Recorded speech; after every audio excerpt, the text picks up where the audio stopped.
Alright, ladies and gentlemen, I'm here on this channel. It's going to be the last video for the night. I've done my 3 recasts, but I'm doing a news video, so we're going to get around to it. We're talking about some MLB here, so let's get right into it. So the Phillies, they've agreed to terms with free agent right-handed pitcher David Robertson per Ken Rosenthal. No idea why it took this long for him to be signed.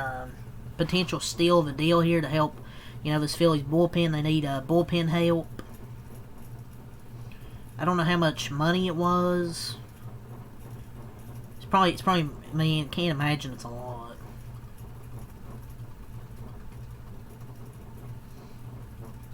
So the Mets, they're recalling Francisco Alvarez from Syracuse, according to a source.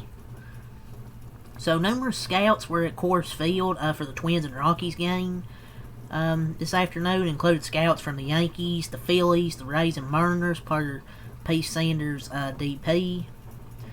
Plenty of trade camps, but worth noting that Joe Ryan and Yerman Marquez were pitching, so I guess that's why scouts were there to, watch them pitch.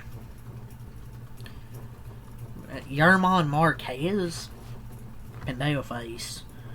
So, end quote, several teams have asked the Nationals about starting pitcher Mackenzie Gore, per John Heyman. Heyman notes their general manager, Mike DeBartolo, says he'll always listen, but he prefers to keep the core group around, and a trade is, end quote, probably a long shot.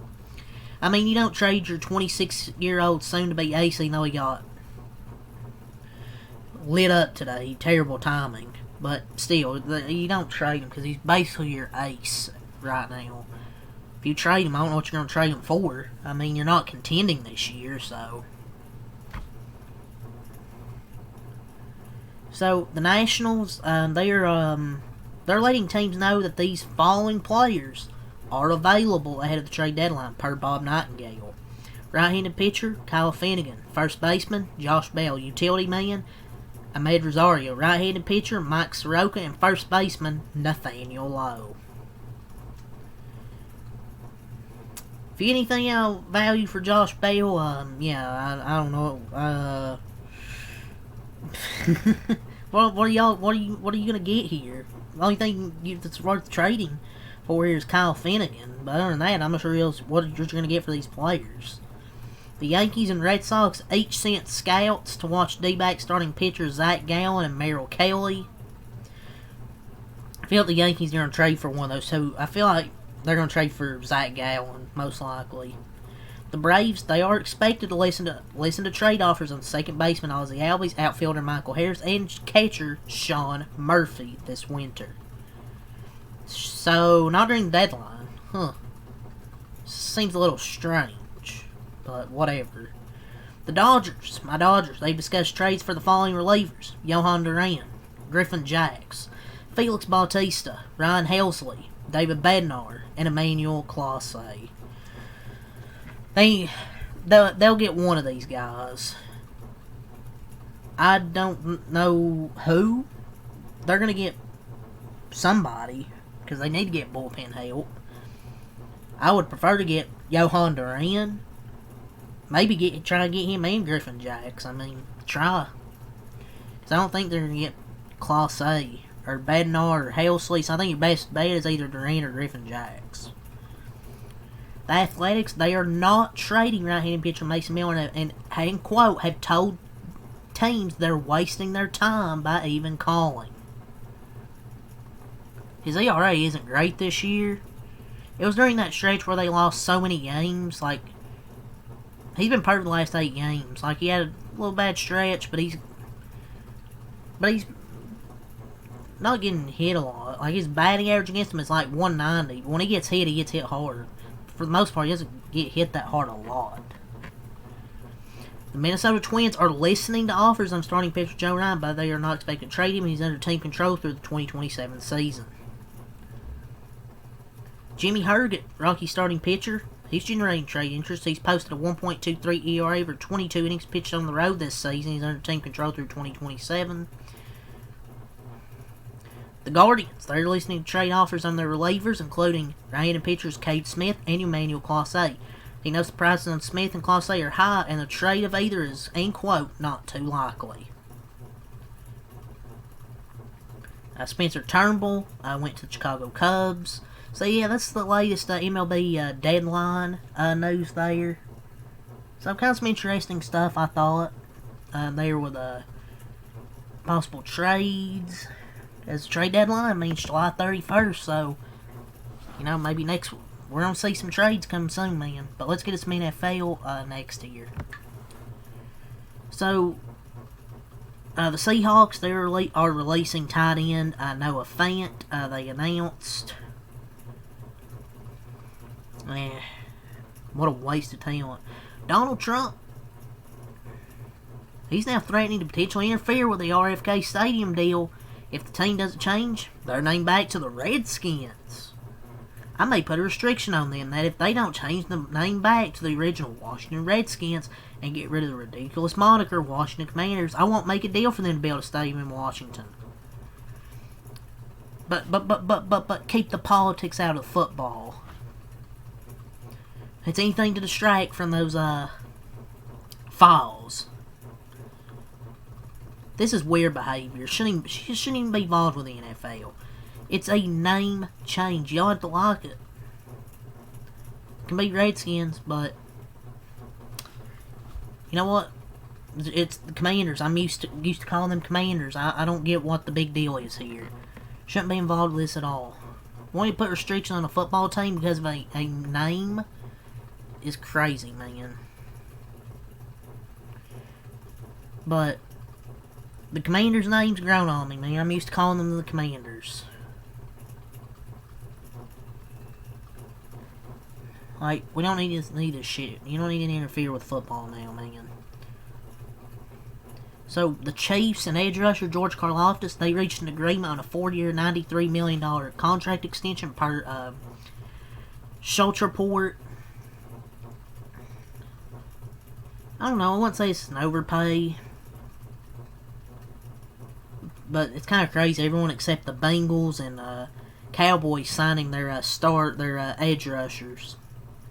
Per report, the Bengals are signing free agent quarterback Desmond Ridder, according to Tom Pelissero, so the backup behind Joe Burrow. Oh boy. So, Micah Parsons, per report, he will report to training camps by having no deal in place per Schultz report, but he will be reporting.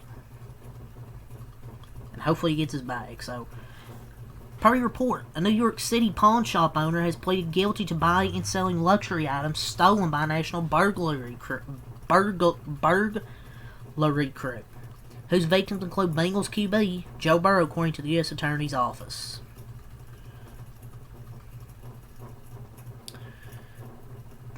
Donald Trump, he's calling for the Commanders' owner Josh Harris to restore the old team name immediately. He'll probably create an executive order for that too, just like he does for everything. It's like, come on, man. It's like, just get over it. Patrick Queen, he says Minka Fitzpatrick was not the cause of the Steelers' defensive breakdowns / communications. Well, who was it then? Oh yeah, Cam Sutton's bum ass.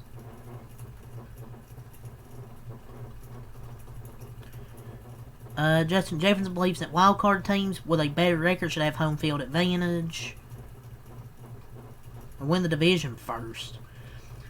Oh boy, C.J. Gardner, former Eagles safety, says they trade him because they're scared of a competitor. Yeah. They won a Super Bowl without you, man. Like, oh my god, this guy is just cringe. The Saints and QB Tyler Show, they reached an agreement for a fully guaranteed $10 million contract. They must have a lot of faith in this dude. Good luck. But yeah, it's all the NFL news. So, let's talk about a little wrestling here. So, Charlotte expresses gratitude when the fans were chanting "We Want Charlotte" during Evolution 2. You know, it's cool seeing her doing something different instead of being after the main championship, you know, just doing something different. with Alexa Bliss, which has helped Alexa and her have something going on, which is good to see. You know, I hate on Charlotte a lot, but for good reason. At least I think, in my opinion. But hey, she's doing some good shit right now with Alexa Bliss. So Tony Khan says AEW is the wrestling he'd love to watch as a kid. Oh, Jesus Christ. That's the problem. Does he still think he's a child? Like, not a chance AEW would survive with all the other promotions that were around 20, 30 years ago. So, bro, what did he do? Like, what do you like? What do you like? Eight-man all-star tag team matches? This isn't a good thing. Becky Lynch shared a video and a new Instagram post of Seth Rollins moving on crutches. People are like, I don't get it. Like, I could be wrong. People are like, oh, it's a work. It could be work. It's fishy. I don't see it, man. Like, he's had a lot of knee issues in the past. Some of you fans just, I don't get you sometimes. I could be wrong, and I could be getting worked. I don't know why you guys want to get worked so bad. I mean, I hope it's a fake injury, but I mean, he's had knee issues in the past. I mean, I'm just saying, man. Like, hope it is a work, but I don't want to be worked. But I don't know, man. I think he's actually legit hurt. If I'm wrong, I'm wrong. Ryan Danielson shares that he's training to be a volunteer firefighter. So he's going to breathe water instead of fire? Kevin Owens, he underwent his successful neck surgery via Fightful Select, so hopefully he gets well soon and a speedy recovery. Nikki Bella's back to prove herself in the new era of women. Brie Bella says she's almost there when it comes to being 100% ready for an in-ring return. I think she said it in a podcast or something. U.S. Champion Joy thinks she can't forgive herself if she doesn't get to do anything over the 2 nights of SummerSlam 2025. She needs to make the card and not just SmackDown before it. Put her in the actual card. You know, Triple H it's just lazy. You give them the championship with the mid-card specifically, and they don't do anything. She wants to show off special moves that she hasn't shown yet at SummerSlam. She actually wants to wrestle. She shouldn't blame herself. It's not her at all. The time's in better hands with her. Triple H would actually book her on the show or on a pay-per-view. And her main roster stint, I wouldn't say it's been cold. They aren't doing anything with her on TV. When you're not on TV, you can't expect. I don't know what you expect. I mean, if she doesn't, it's not her fault. It's the triple fraud booking. Hopefully she gets a match. She deserves a match. I mean, she's a champion. But Triple H is just lazy booking the mid-card championships. Newly added content for Raw this Monday. Roman Reigns will appear. CM Punk will also appear. Sheamus vs. Rusev. Becky Lynch also has a proposal for Lyra Valkyria. Sami Zayn vs. Karrion Kross. And a number 1 contenders match between New Day, LWO, and the Creed Brothers. Man, Monday Night Raw looks pretty good this week. Roman and Punk. Sheamus and Rusev? Oh my lord, Raw's going to be a freaking banger here.